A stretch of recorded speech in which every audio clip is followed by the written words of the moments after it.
அன்பு சகோதர சகோதரிகளே, நம்மில் சிலர் இருக்கும். நமக்கு என்னன்னாக்கா ஒரு கற்பனையான ஒரு பயங்கள் நமக்கு ஏற்படுறது உண்டு. அது கொஞ்சம் எல்லாம் அதுவே சரியாக போயிடும். ஆனால் ஒரு சிலருக்கு இந்த கற்பனை பயம் நிஜம் போலவே தோணி போயிடும். அதுக்கு காரணம் அட்ரீன சுரப்பியினுடைய மாறுபாடு தான்.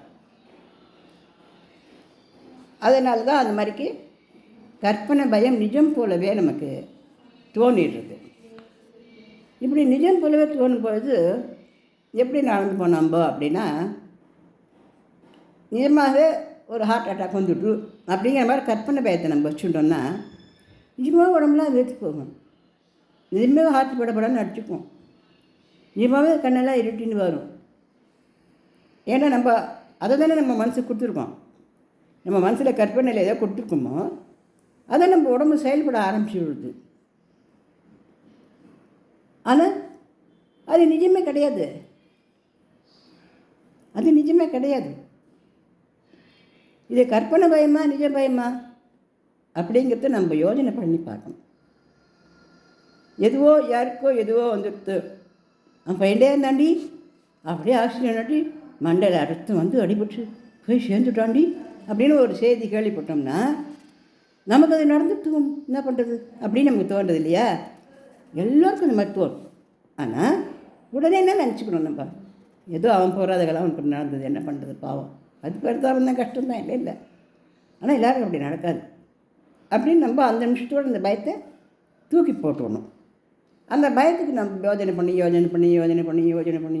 அதை நிஜம் பயம் போல் ஆக்கிட்டுட்டோம் அப்படின்னாக்கா அந்த நிஜம் பயம் போல் ஆக்கிக்கிற அந்த மன உணர்வுகள் என்ன பண்ணுறதுன்னா அது நிஜம் போலவே ஆக்கிடுறது. இந்த இடத்துல நம்ம ரொம்ப ஜாக்கிரதையாக இருக்க வேண்டிய சமாச்சாரம். பல பேர் என்ன பண்ணுவோம், எல்லாருக்குமே பயம் வரும். எல்லாருக்குமே ஒரு அதிர்ச்சியான சமாச்சாரம் கேட்டோம்னா, ஒரு ஆக்சிடெண்ட்டை பார்த்தோம்னா, அல்லது ஒரு ஹார்ட் அட்டாக்கில் போயிட்டான்னு கேள்விப்பட்டோம்னா, இல்லாட்டக்கா அவளுக்கு இந்த மாதிரி நடந்தது அந்த மாதிரி நடந்ததுன்னு கேள்விப்பட்டோம்னா, அல்லது அது அப்படி நடந்தவா நமக்கு கொஞ்சம் பிடிச்ச அளவோ உறவுக்கார அளவோ ஃப்ரெண்டாகவோ இருந்துட்டாலும் தானே நம்ம ரொம்ப மனசு நோவும் ரொம்ப கஷ்டம் வரும். ஆனால் அதை நம்ம உடனடியாக இது நமக்கு இல்லை அப்படிங்கிறத நம்ம மனசுக்கு சொல்லிக்கணும். நமக்கு அது வந்துட்டால் என்ன பண்ணுறது அப்படிங்கிற எண்ணம் என்ன பண்ணுறதுனா, நம்ம அற்றின சுரப்பி சரியாக சுரக்க விடாமல் அதை தாறுமாறான சுரக்க விட்டுவிடுதான். இதனால் நமக்கு என்ன வரும், கேஸ்ட்ரிட்டிஸ் வரும், பால்பிட்டேஷன் வரும்,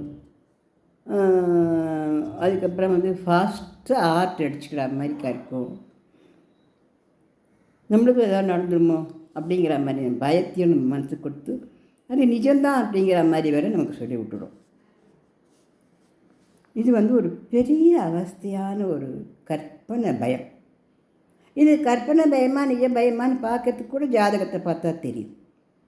ஜாதகத்தில் உண்மையான பயமாக இருக்கிறவளை கற்பனையினால் பயப்படுறவளான்றதையும் கண்டுபிடிக்க முடியும். இப்படி பயமாக இருக்கிறவ ஒரு ஜாதகத்தை எடுத்துன்னு போய் நல்ல ஜோதிடர் அணுகி, இதெல்லாம் எனக்கு பயமாக இருக்கிறது, இந்த மாதிரி நடக்கக்கூடியது எனக்கு வாழ்க்கையில் இருக்கா அப்படிங்கிறத கேட்டுக்கலாம். இல்லைம்மா அந்த மாதிரி உங்களுக்கு நடக்காது அப்படின்னு சொன்னால் அந்த பயத்தை அதோடு விட்டுடலாம். அப்படி இருந்தால் நம்மளால் பயத்தை விட முடியல அப்படின்னா இந்த பயம் அப்படிங்கிறது ஒரு பெரிய மனவேதனையை கொடுக்கணும். பயப்படக்கூடாது, எப்பவுமே பயப்படக்கூடாது. பயம் வந்தாலும் உடனடியாக அதை நம்ம நீக்கிக்கிறதுக்கு தான் நம்ம தெரிஞ்சுக்கணும். அதாவது எனக்கு கண் ஆப்ரேஷன் ஆச்சு அப்படின்னு ஒருத்தர் சொன்னார். ஆனால் அதுக்கப்புறம் கண்ணே தெரியல எனக்கு, நான் ஏன் தான் பண்ணிட்டேனோ அதுக்கு முன்னாடியாக கொஞ்சம் தெரிஞ்சு அப்படி சொன்னால் அது அவளோட அனுபவம்பா, அது நம்ம அனுபவம் இல்லை. நம்மளுக்கு தெரியும்.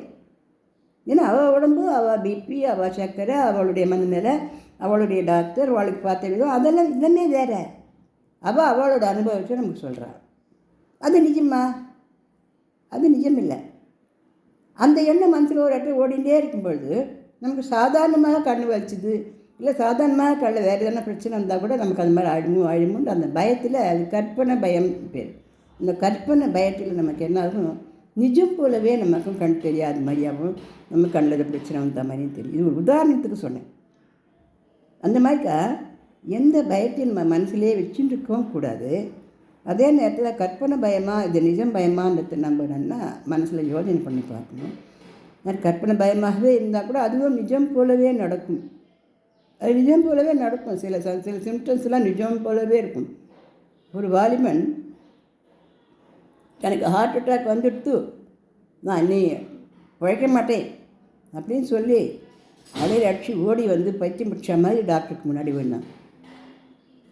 அவனுக்கு இருந்த சிம்டம்ஸ் எல்லாமே ஹார்ட் அட்டாக் ஏற்பட்டது மாதிரி தான் இருந்தது.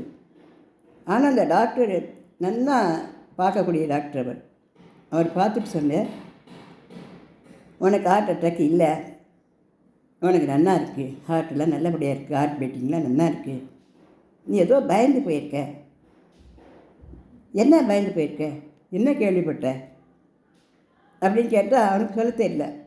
இல்லை, எனக்கு ஹார்ட் அட்டாக் தான் வந்திருக்கு அப்படின்னு அவன் உறுதியாக நம்பி, எனக்கு தயவு செஞ்சு ட்ரீட்மெண்ட் பண்ணுவோம், நான் கொஞ்சம் நேரம்லாம் போயிடுவேன் அப்படின்னு சொல்லி கதற ஆரம்பித்தான். அந்த டாக்டர் அவனுக்கு அமைதி ஏற்படுத்தக்கூடிய ஊசியை போட்டுட்டு அப்போ கொஞ்சம் அமைதியானால், அதாவது தூக்க கலக்கமாக தான் இருப்பான், ஆனால் பேச முடியும், அந்த மாதிரியான ஒரு நிதானமான ஊசியை போட்டு என்ன நடந்தது அப்படின்னு கேட்கும் பொழுது அவனுடைய நண்பனுக்கு ஹார்ட் அட்டாக் இறந்து போனது தெரிஞ்சுது.